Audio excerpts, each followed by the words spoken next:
Islam can be a little confusing. You meet a Muslim at the grocery store, nicest person in the world, cute kids, loves America.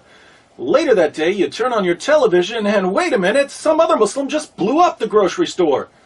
What's going on here? Who represents Islam? The peaceful Muslim buying tomatoes or the violent Muslim bombing tomatoes? You'd like an answer, so you open up the Quran.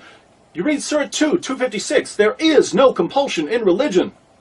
That sounds peaceful and tolerant. I guess the peaceful Muslims are the true followers of Islam. Then you go to Surah 929. Fight those who do not believe in Allah. That's not nice. Now it seems like the violent Muslims got it right. The evidence points in different directions, so what are you supposed to believe? Partnership between America and Islam must be based on what Islam is, not what it isn't. If you've ever wondered why there are both peaceful and violent passages in the Quran, if it's ever bothered you that Muslims demand religious tolerance in the West while Christians and Jews can't build churches or synagogues in Saudi Arabia, if you've never quite grasped why organizations like CARE or ISNA claim that Islam is a religion of peace while they support terrorism behind the scenes, welcome to the most important video you'll ever watch. You can't understand Islam in the world today without understanding one essential fact. Jihad proceeds in stages. As the tiny tadpole grows into the bellowing bullfrog, as the lowly acorn becomes the mighty oak, as adorable Parent Trap Lindsay Lohan transforms into whatever she is now, so also the tolerant toddler of peaceful Islam eventually goes through puberty. That's when we all find out what full-grown, Jew-hating, church-burning, wife-beating, apostate-killing, Allahu Akbar yelling Islam is really like in all its blood-spattered glory. Whether you look at the life of Muhammad, or the early Muslim community, or the Quran, or the Hadith, or the Sirah literature, or classical Muslim commentaries, or modern Muslim scholarship, or the spread of Islam in the world today, you will find the exact same pattern. There are 3 stages in the call to jihad, depending on the status of Muslims in a society. And if you understand these 3 stages, you'll understand Islam, 14 centuries of Islamic history, and the situation we're in right now. Partnership between America and Islam must be based on what Islam is, not what it isn't. Stage 1. Stealth jihad. When Muslims are completely outnumbered and can't possibly win a physical confrontation with unbelievers, they're commanded to promote peace with non-Muslims and to preach a message of tolerance.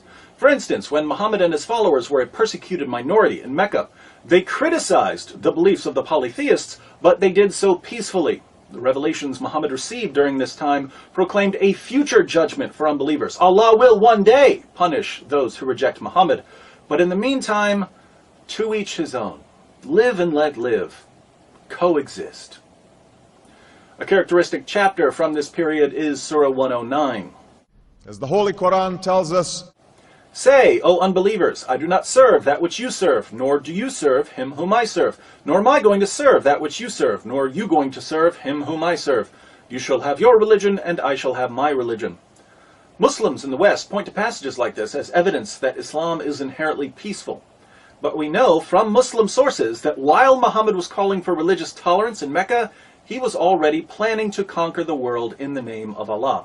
He even tried to lure pagans to Islam by promising them victory over the non-Arabs. Let's look at a passage. One day, some of Muhammad's tribesmen went to his uncle Abu Talib because they wanted to arrange a truce with Muhammad. They wanted Muhammad to stop criticizing their beliefs. Watch what happens. Abu Talib sent for the messenger of Allah. And when he came in, he said, Nephew, here are the sheikhs and nobles of your tribe. They have asked for justice against you, that you should desist from reviling their gods, and they will leave you to your God.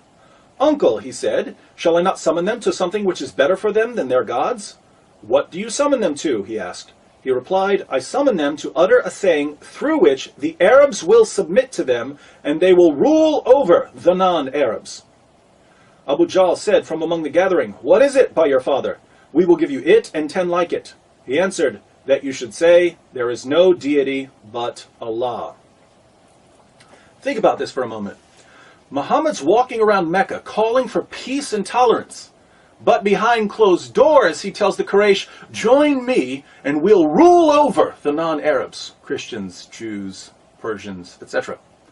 These groups aren't attacking Muhammad at all, and he's already planning to conquer them. What does he need in order to subjugate the non-Muslims? He needs an army. And so he asks his tribe to convert to Islam. Now, how many times have we seen Muslim groups in the world today calling for tolerance in public, but saying something very different in private? Goes back to Muhammad. One of the key features of stage 1 is taqiyya, concealing Islam's true intentions in order to protect the Muslim community. This was eventually made explicit in Surah 3:28. As the Holy Quran tells us, let not the believers take disbelievers for their friends in preference to believers. Whoso doeth that hath no connection with Allah, unless it be that ye but guard yourselves against them, taking, as it were, security. Muslims aren't allowed to be friends with non-Muslims unless they're outnumbered and they feel like they're in danger from a stronger adversary. That's when Muslims are told to pretend to be friendly. One of Islam's greatest scholars, Ibn Kathir, comments, in this case, such believers are allowed to show friendship outwardly, but never inwardly. Abu Darda, one of Muhammad's companions, put it this way, we smile in the face of some people, although our hearts curse them. Assalamu alaikum. Another key feature of stage 1 is victim status. Muslims like to pretend that Muhammad and his followers were persecuted in Mecca simply because they were Muslims. Total nonsense. They were persecuted for antagonizing the Meccans by mocking their beliefs. We read in At-Tabari, the Messenger of Allah proclaimed Allah's message openly and declared Islam publicly to his fellow tribesmen. When he did so, they did not withdraw from him or reject him in any way until he spoke of their gods and denounced them. When he did this, they took exception to it and united in opposition and hostility to him, except for those of them whom Allah had protected from error by means of Islam. Notice that the pagans of Mecca had no problem with Muhammad preaching Islam. They became angry when he began attacking their beliefs, and they had to put up with quite a bit. Listen to this description of what the pagans went through in their own words. We have never seen the like of what we have endured from this man. He has derided our traditional values, abused our forefathers, reviled our religion, caused division among us, and insulted our gods. We have endured a great deal from him. Assalamu alaikum. Muhammad was condemning their beliefs and their values. He was causing division in the city. Not too extreme from a Western perspective. What's interesting is that when the people of Mecca responded in kind and mocked Islam, Muslims said, oh, they're persecuting us. What evil people attacking us because of our beliefs. Double standards. One of the goals of the stealth jihad stage is to give Islam a privileged status above other religions. But Muhammad's constant antagonism towards the Meccans did lead to actual persecution. And this persecution of the early Muslim community was the best thing that ever happened to Islam. When people heard that poor, defenseless Muslims were being mistreated, they rushed to Muhammad's aid. The Christians of Abyssinia, the Jews of Medina, and various pagan groups all agreed at one time or another to protect Muslims from the mean, bigoted Islamophobes in Mecca. Now keep in mind, Muhammad was already planning to conquer all of these people. But they didn't know that. All they knew was that Muslims were being persecuted and they wanted to help. Once Muhammad and his followers had formed enough alliances and were no longer at the mercy of the Meccans, the message of the Quran suddenly changed. Partnership between America and Islam must be based on what Islam is, not what it isn't. Stage 2. Defensive jihad. When there are enough Muslims and resources to defend the Islamic community from attacks, persecution, or criticism, Muslims are called to engage in defensive jihad, fighting unbelievers who pose a physical or intellectual threat to Islam. After the city of Yathrib, now called Medina, agreed to protect the Muslim community, Muhammad and his followers left Mecca, and they were given permission to fight. Surah 22, 39 to 40. As the Holy Quran tells us, Permission to fight is given to those upon whom war is made because they are oppressed, and most surely Allah is well able to assist them, those who have been expelled from their homes without a just cause, except that they say, "Our Lord is Allah."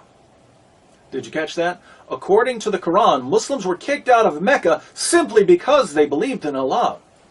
We've already seen that the Meccans had no problem with Muslims believing in Allah, or even with Muslims preaching Islam. They had a problem with Muhammad mocking their religion and causing division in their city. But again, Muslims needed victim status for their protection, so I guess Allah decided to fudge history just a little. And throughout history, Islam has demonstrated through words and deeds the possibilities of religious tolerance and racial equality. Now that Muhammad had several non-Muslim groups ready to defend him, he turned to the primary tactic of stage 2, terrorism. The people of Mecca depended on the caravan trade for their survival. Anyone who had money would invest it, hoping to get back something extra to feed their families. If a caravan was robbed or didn't return, children might starve. So instead of living a peaceful life in Medina, Muhammad started attacking the Meccan caravans. Muslims launched 7 attacks against the caravans, and the Meccans never retaliated. During the 7th attack, Muslims killed a man, and they took the goods and some captives as well. The problem was that it was still the holy month when everyone agreed not to fight. Muhammad was a bit worried about this at first, but then he received Surah 2:17. As the Holy Quran tells us, "They question thee, O Muhammad, with regard to warfare in the sacred month.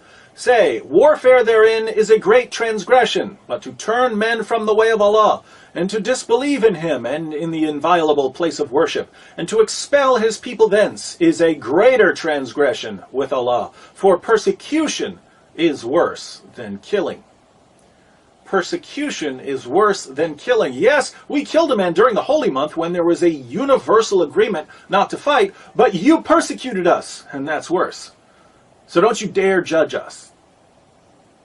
The Meccans had been trying to avoid war, but it was clear that the Muslims weren't going to stop attacking the caravans, and that Meccan trade and the livelihood of the city would never be safe.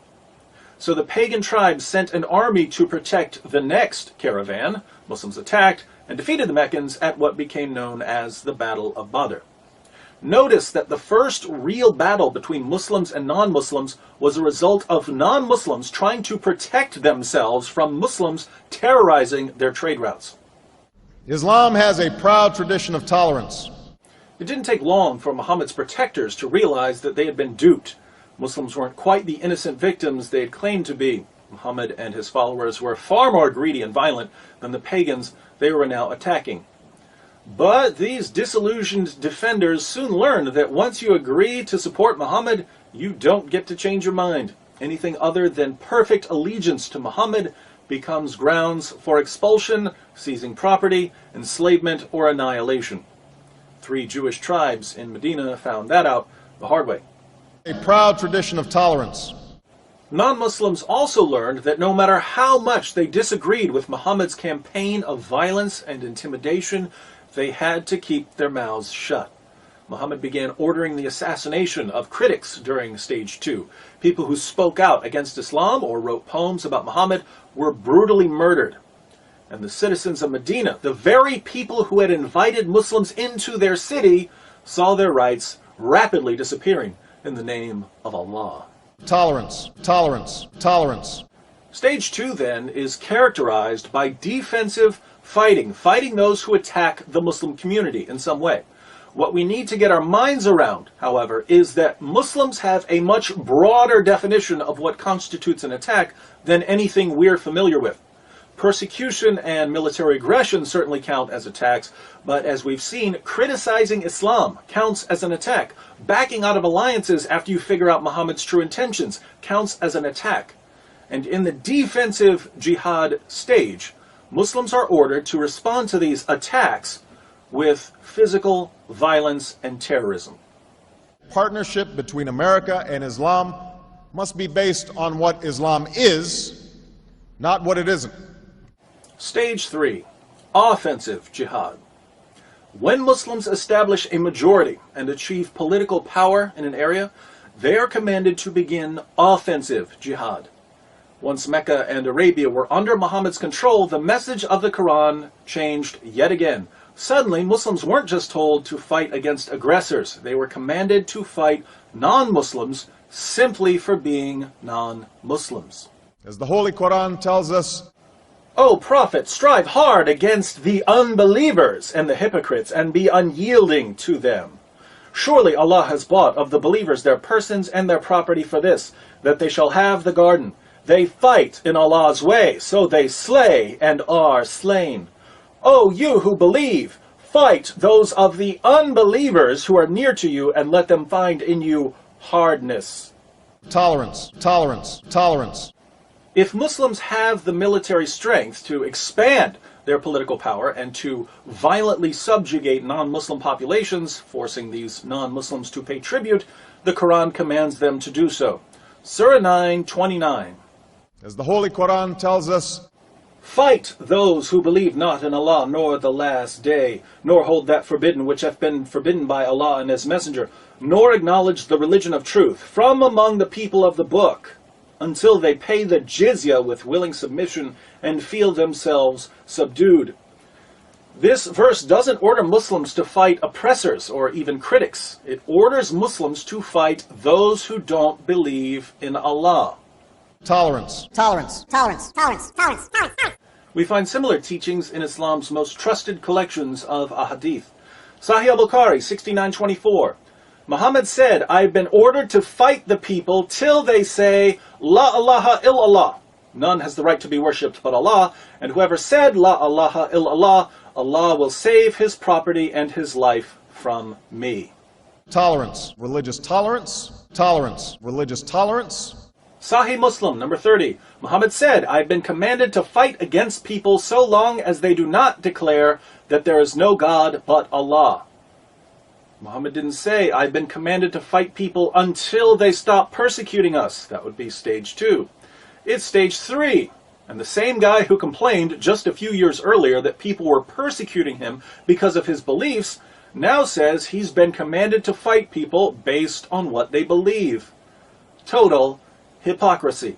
Religious tolerance, religious tolerance, religious tolerance. In the offensive jihad stage, Muslims can also expel Christians and Jews from lands they've been living in for centuries in order to keep certain areas that are important to the Muslim community pure. Areas such as Arabia. In Sahih Muslim 4366, Muhammad says, I will expel the Jews and Christians from the Arabian Peninsula and will not leave any but Muslims. He won't leave anyone but Muslims. Is this a man who promoted religious diversity and tolerance? Only when he was in the minority. As soon as Muslims had control of the government, diversity and tolerance went out the window, along with the Jews and Christians. We will convey our deep appreciation for the Islamic faith, which has done so much over the centuries to shape the world. So this is the pattern that's been laid down for Muslims by their prophet. Stage 1, stealth jihad. When Muslims are too weak to fight, they promote peace and tolerance outwardly but never inwardly. They practice taqiyya, they prepare for jihad behind the scenes, they claim victim status, and they seek special privileges for Islam. Stage 2, defensive jihad. When Muslims are strong enough to fight but not strong enough to subjugate the unbelievers, they terrorize their enemies, murder critics, and look for excuses to attack other groups. Stage 3, offensive jihad. When Muslims are in the majority, they violently subjugate all non-Muslims, they strive to expand their political dominion, and they rid important Muslim lands of all non-Muslims. This is the pattern we find in the Quran, in the Hadith, and in the Muslim commentaries. Assalamu alaikum. Now, look around the world and tell me what you see. Saudi Arabia, what stage are they in? Stage 3, obviously. Massive Muslim majority. Lo and behold, if you're not a Muslim, you can't preach, you can't build a place of worship, you can't even set foot in the city of Mecca. Exactly what we would expect based on the Muslim sources. Certain places in Africa, and I'd say some areas of Europe, are in stage 2.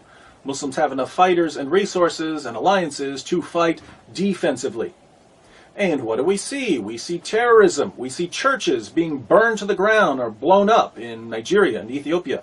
We see no-go zones forming and critics of Islam being killed, even in Europe. Again, exactly what we would expect based on the Muslim sources. Here in America, where Muslims form a small minority of the population, what stage are we in? Stage 1. What's Islam all about, according to American Muslims? It's all about peace and tolerance. Muslims just want to be like everyone else, but racist hate mongers are attacking them because of their beliefs. That's why we should all be thankful that the government and Christians and Jews are stepping in to defend Muslims from bigots and Islamophobes, just as governments and Christians and Jews stepped in to defend Muslims during the time of Muhammad. And I consider it part of my responsibility as President of the United States to fight against negative stereotypes of Islam wherever they appear. My friends, how difficult is this to figure out? What have we discussed that a 6-year-old couldn't understand? Muslims have been using the same playbook for 14 centuries. It's in all their sources. It's as plain as day. And yet our leaders and the media just can't understand why Christians and Jews are second-class citizens in the Muslim world, or why Muslims in Europe are ready to kill over cartoons, or why Muslims in America are so desperate for victim status they'll cry discrimination when a home improvement store doesn't pay for advertising on one of the most boring shows ever. It's all right here. If someone can't understand this, I'd say he doesn't want to understand it. But we've reached a point in history when we can no longer afford to be willfully stupid. If our leaders are incapable of grasping the 3-step strategy of jihadists, they have no business leading a marching band, let alone a Western nation. Unfortunately, Muslims have been so successful in their Stage 1 operations, they've convinced our leaders and the media that the only information we need when it comes to Islam is what's handed to us by terrorist-linked Muslim organizations like CARE. Bin Laden was not a Muslim leader. We're officially on our own. If we want to popularize this information, we'll have to do it ourselves. Sending this video to everyone you know would be a good start. I also think someone needs to put this material into a pamphlet so we can all pass out copies. What's this? It's a double-sided pamphlet discussing the 3 stages of jihad. It seems I've already done most of the work for you. All you need to do is go to my blog, answeringmuslims.com, click on the Jihad tab at the top, and open the 3 stages of jihad PDF pamphlet file. You can print this out, fold it up, and give it to those who need to know about jihad, which is pretty much everyone. Islam's greatest ally in the West is ignorance. Jihadists can't subjugate us through physical force, so they're doing their best to subjugate our minds. The ultimate obstacle to global jihad, then, is an informed population of free people. Wouldn't you like to be an obstacle to jihad in Sharia? I know I would. In 2012, let's make a special, freedom-sized effort to educate ourselves and others about the inner workings of the jihadist machine. And let us call our project Operation Monkey Wrench.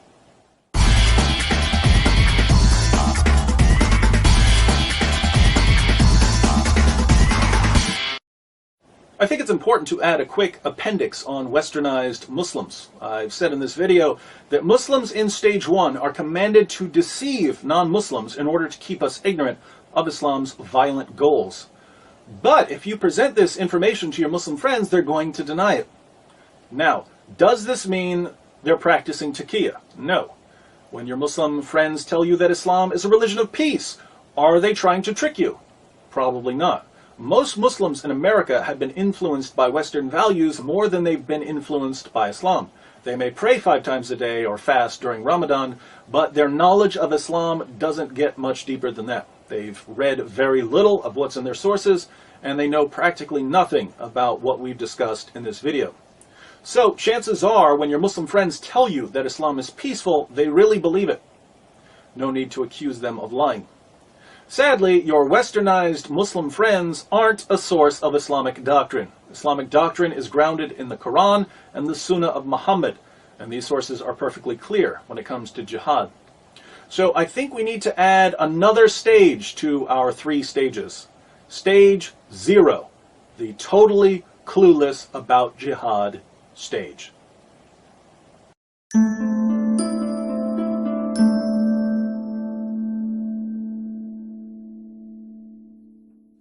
Robert Spencer here for Jihad Watch with the question, what is jihad?